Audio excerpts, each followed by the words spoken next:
Rooster's Cafe is a coffee house at Carleton University where students can go to chat, drink tea, and relax after class. But last Wednesday, the cafe became the scene for activist groups to gather, sing, and discuss social issues. They sat in groups with poems in their hands and guitars on their laps. One by one, they approached the microphone. If your mother only knew. If your mother only knew. One of the groups was HOLAS, the humanitarian organization of Latin American students at Carleton. HOLAS organized the event at Roosters to help network with others who shared their views. Their job is to inform students about Latin American culture and spread awareness about global poverty. To one end of the room, tables full of cookies and cupcakes were lined up for donations. To the other side, photos of Latin American children covered the windows. In the middle, students sat and listened to the soulful melodies of those on stage.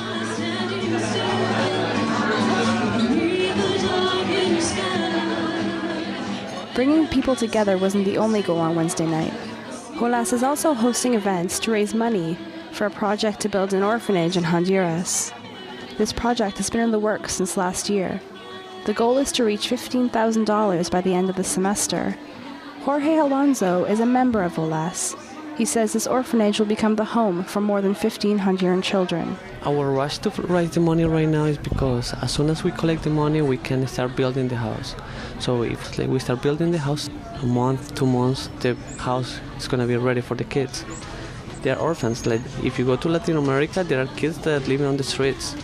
Everywhere in Latin America. I'm from Colombia and I see kids living on the street all the time. They don't have parents. They don't have anybody to take care of them. And we want to stop that.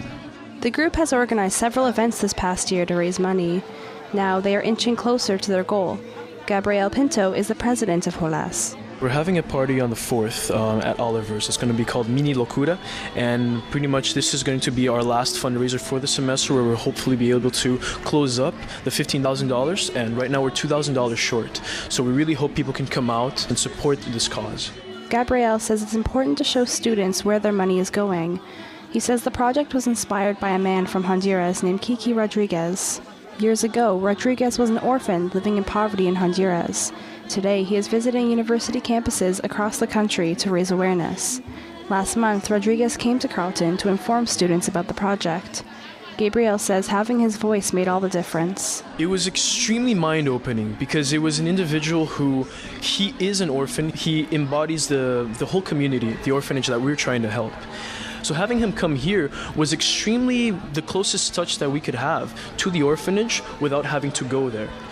He wanted to really speak out to the student, let them know about the reality of the country, let them know about what's happening and how we're able to help as students for this cause. HOLAS is also working with Friends of Honduran Children, a group based in Peterborough. Alison Grierson is the office coordinator at the organization. She's working with another group in Honduras to build the orphanage, but says they've had trouble raising the money. But the help from HOLAS made a big difference. Main obstacle was they didn't raise enough to finish the house. So then we're now in a position where we're trying to come up with the money to finish this house.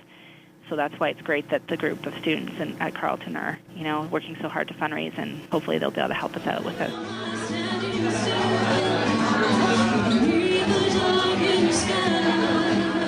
Now it's up to HOLAS to reach students for help. Gabriel says music and art are the ways to do that. Art is something that touches people's hearts because it's one of the few things that can really touch someone through their emotions, can make them feel angry, can make them feel sad, can really push them to be inspired into something. And these are also social tools that we can use to get people together. Though there's still work to be done, group members are looking ahead. I'm full of hope. So I know this project, we're gonna finish this semester, and probably next semester we're gonna start with another project. We have to. For Midweek, I'm Holly Clark.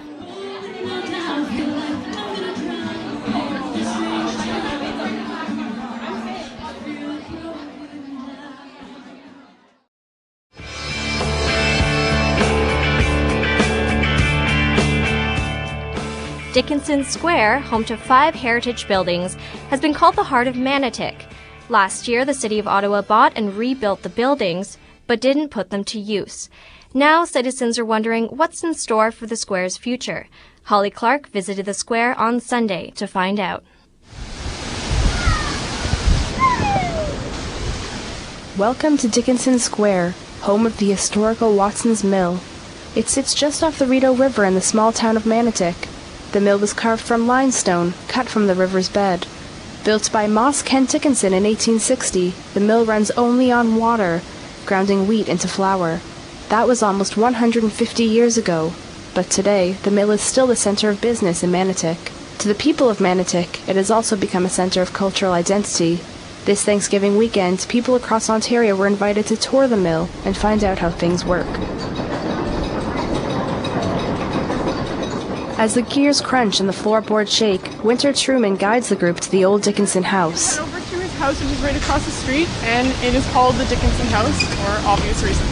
There, Coral Lindsay, a longtime volunteer at Dickinson Square, awaits their arrival. Oh, you were here before? Yes, hi.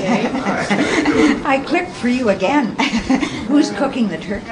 Coral has been living in Manotick her whole life. At the square, her job is to inform people about the history of the Dickinson family. Big change for the house, because if you look up there on the front step, they had 5 boys and 1 girl. Coral is one of the many Manotick residents that have witnessed changes to the square. Just last year, the City of Ottawa bought the square from the Rideau Valley Conservation Authority. Along with Watson's Mill and the old Dickinson House, the city now owns the Ayers Building and the Weavers House. Coral says this was a good idea. This was a wonderful decision on the part of the city, because developers or other people might not have appreciated what we have here.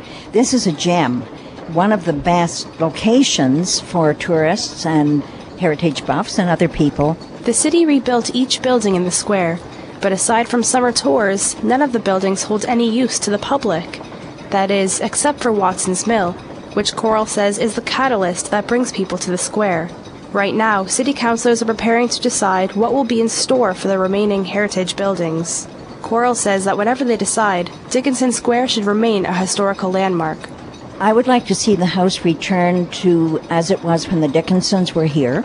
But until we know the future and have a little more sense of security that the house may be restored as a period house, which will not cost a great deal of money, we're just not sure of the future, but we're looking forward to a good decision on the part of the city. Cam Truman is the Education and Programming Officer at Watson's Mill. He says there's a reason for preserving old buildings like these. I think buildings like this and milling operations are sort of a testament to our past. They give us a sense of identity, of who we are and how we became. Places like this were a social center, and that's really an important reason to keep it going. Cam says he thinks the square will be like the mill, flourishing with history, but offering something to the public. The move is to not just preserve this building, but preserve the other buildings around the area and create a heritage square. I would see it diversifying like everything else. You should have a little bit of heritage, you should have a little bit of interpretation, you should have a little bit of entrepreneurship, you should have a little bit of historical rediscovery.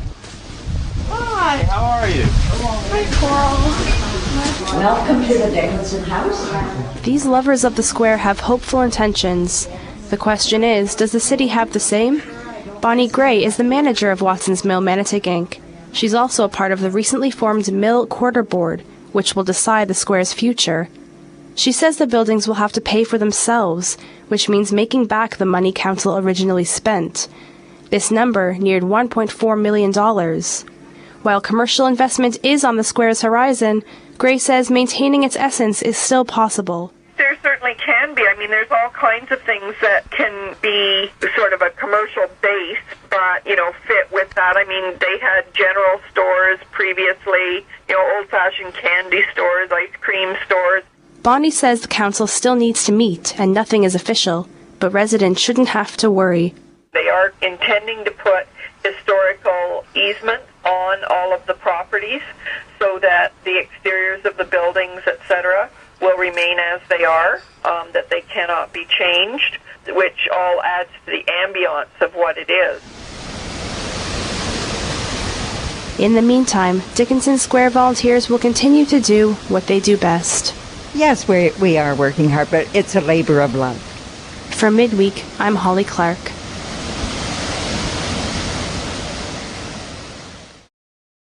My name's Tyler. I live in Little Italy. I don't really know many other neighborhoods in Ottawa, but I really like this one because it's got a very vibrant culture. My name is Natalie and I live in Chinatown. It's different from other neighborhoods because people are friendly. My name's Brendan. I live in the Peon, and the Peon's different because people say hi to each other. Everyone has something to say about where they live, but not always about where they don't. This winter, people will get to learn about the different faces of Ottawa. The Bytown Museum is hosting a new exhibit called Your Neighborhood, Your Voice. The exhibit will feature 2 photographs taken by residents living in each neighborhood, one showing its good side and one showing its bad. Elizabeth Christensen began the project and says these photos will have quite the impact. The idea is that people know their neighborhoods best. They know what's important to them. It shows our city, the good things about it, the beauty that's here, but it also shows things that we need to change, and I think people should care about that. Christensen says these pictures will bring each community closer, but also says there's a bigger picture. It's also important to bring issues to the attention of politicians and people who can take action in a new and novel way. A picture really shows people what's going on, the reality. Either way, this winter, Ottawa citizens will have a clear picture of their city. For Midweek, I'm Holly Clark. End poverty and inequality now. On Friday, dozens of people gathered on Parliament Hill for the Stand Up, Take Action campaign. Together, they stood up and spoke a pledge, demanding that world leaders act now to end poverty in Canada and around the world. Paul Dewar, the NDP MP for Ottawa Centre, was one of them. We're way far behind, so we need to ask our governments to put money into development in the short term for our budgets to get that number up. And so in the short term, what it means is that, very concrete proposals on more and better aid. And in the long term, it means to sustain that. Dewar also says that change has to happen from the bottom up. Change only happens when you actually have grassroots movements and people and citizens pushing it. Because, we can do so much at the federal level, but we need to connect with those who are down on the ground, dealing with these problems, either personally affected or working with those who are affected. Grassroots groups across the city also did their part. Students to End Extreme Poverty are a group at Carleton University. With classroom presentations, they push students to stand up. Tyler Braun is a member of Students to End Extreme Poverty. I went to 2 classes in the morning on Friday, and in both classes, every single person in the class either stood up or signed up for the event, and the enthusiasm was amazing. Next year, world leaders will meet at the G8 summit to sit and discuss the goals. Until then, grassroots protesters will continue to stand. For Midweek, I'm Holly Clark.